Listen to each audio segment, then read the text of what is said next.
একটি ছোট্ট প্রজাপতি জলে পড়ে ছটফট করছিল, তার জীবন বিপন্ন। মায়া তা দেখে খুব কষ্ট পেল, তার মন ব্যথায় ভরে উঠল।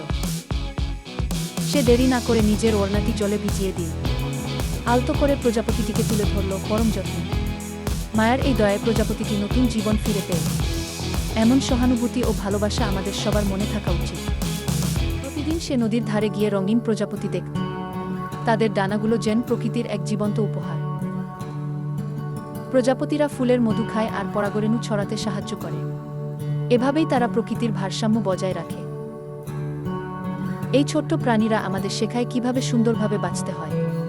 তাদের জীবনচক্র সত্যিই অবাক করার মতো। সেদিন রাতে এক অদ্ভুত স্বপ্ন দেখেছিল সে। যেন এক সোনালী প্রজাপতি তার কানে ফিসফিস করে কিছু বলে গেল, যা ছিল এক গভীর রহস্যের ইঙ্গিত। পরদিন সকালে ঘুম ভাঙতেই সে দেখল সেই প্রজাপতি সোনালী আলো হয়ে আকাশে উঠছে। তার রূপ যেন বদলে গেছে এক অলৌকিক জাদুতে। এক নতুন রহস্য, এক নতুন শুরু। মায়া নামের এক ছোট্ট মেয়ে, যার মন ছিল দয়ায় ভরা। সে সবসময় অন্যের ভালো চাইত। একদিন এক ঝলমলে আলো তার সামনে এসে দাঁড়ালো। আলোটি মায়ার আঙুল ছুঁয়ে বলল, তুমি দয়া করেছ, তাই সুখ তোমার সঙ্গে চিরকাল থাকবে। মায়া বুঝল, দয়া আর ভালোবাসায় জীবন। সে ডানা ঝাপটাচ্ছিল, কিন্তু কিছুতেই উঠতে পারছিল না। একটি ছোট পিঁপড়ে তা দেখে এগিয়ে এলো।